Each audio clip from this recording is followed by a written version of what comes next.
Drywall painting. What is involved in it? Well, so right behind me is drywall. Used to be called plasterboard, and before that it was lath and plaster. We still have some of it. Usually when it comes to drywall painting, it's a light sand, filling of the nail holes. Sometimes there are repairs, which can, expand and extend the scope of the work. And changing the color, you're going to take I would say 90% of the time, 2 coats of paint, change the color. If you're going from dark to a light color or a blue to a white, you're going to look at 3 coats.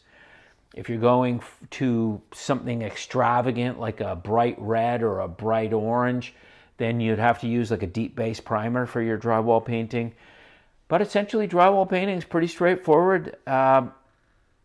You just want to make sure that the guys who come in to do the drywall painting protect the floor, protect the surfaces, and that they have experience and they know how to paint interiors. That's pretty much it for drywall painting.